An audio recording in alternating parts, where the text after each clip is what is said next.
উন্নয়নৰ মুখ নেদেখা চিচিবৰ গাঁও সমষ্টিৰ এখন গাঁও আমি আপোনালোকক দেখুৱাম। বিকাশ আৰু পৰিৱৰ্তনে ঢুকি পোৱা নাই সৰু ঠেকেৰা গাঁৱক।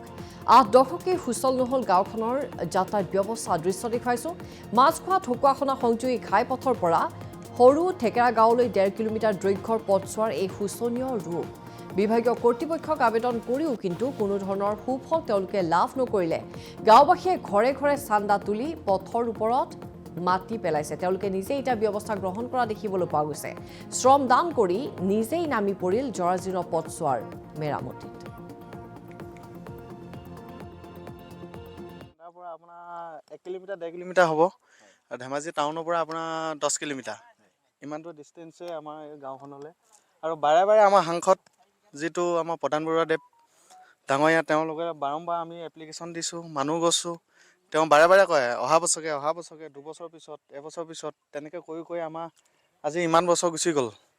এতিয়া নতুন আমাৰ চিচিবৰ গাঁও সমষ্টি তেওঁৰ জীৱন গগৈ ডাঙৰীয়া তেওঁ চাওক আমি কেনেকুৱা অৱস্থাত আছোঁ, কেনেধৰণে আমি জীয়াই আছোঁ, সেইধৰণে তেওঁলোকে দৃষ্টিগোচৰ কৰক। আমি আজি গাঁঠি ধন ভাঙি নিজৰ প্ৰত্যেক ঘৰৰ পৰা তুলি পেলাই চান্দা তুলি আমি এই পথটি নিৰ্মাণ কৰিছোঁ, যাতে আমাৰ ল'ৰা ছোৱালীৰ শিক্ষা অনুষ্ঠানলৈ যাবলৈ তেওঁলোকৰ বহুত অসুবিধা সৰু ল'ৰা ছোৱালী আছে। সেইটো কাৰণে আমাৰ ৰাইজে কথা পাতি নিজেই 5 টকা 10 টকা 150। উন্নয়নৰ মুখ নেদেখা চিচিবৰ গাঁও সমষ্টিৰ এখন গাঁও আমি আপোনালোকক দেখুৱাম। বিকাশ আৰু পৰিৱৰ্তনে ঢুকি পোৱা নাই সৰু ঠেকেৰা গাঁৱক। ৮ দশকে সুচল নহল গাঁওখনৰ যাতায়াত ব্যৱস্থা দৃশ্য দেখুৱাইছোঁ।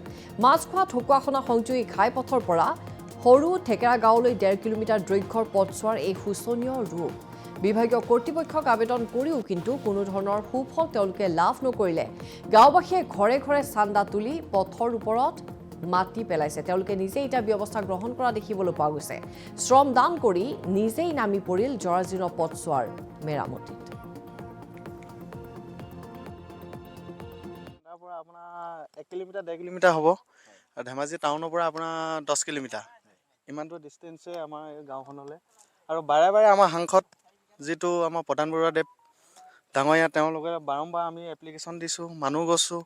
তেওঁ বাৰে বাৰে কয় অহা বছৰকে 2 বছৰ পিছত, এবছৰ পিছত তেনেকৈ কৰি আমাৰ আজি ইমান বছৰ গুচি গ'ল। এতিয়া নতুন আমাৰ চিচিবৰ গাঁও সমষ্টি তেওঁৰ জীৱন গগৈ ডাঙৰীয়া তেওঁ চাওক আমি কেনেকুৱা অৱস্থাত আছোঁ, কেনেধৰণে আমি জীয়াই আছোঁ, সেইধৰণে তেওঁলোকে দৃষ্টিগোচৰ কৰক। আমি আজি গাঁঠি ধন ভাঙি নিজৰ প্ৰত্যেক ঘৰৰ পৰা তুলি পেলাই চান্দা তুলি আমি এই পথটি নিৰ্মাণ কৰিছোঁ, যাতে আমাৰ ল'ৰা ছোৱালীৰ শিক্ষা অনুষ্ঠানলৈ যাবলৈ তেওঁলোকৰ বহুত অসুবিধা সৰু ল'ৰা ছোৱালী আছে। সেইটো কাৰণে আমাৰ ৰাইজে কথা পাতি নিজেই 5 টকা 10 টকা 150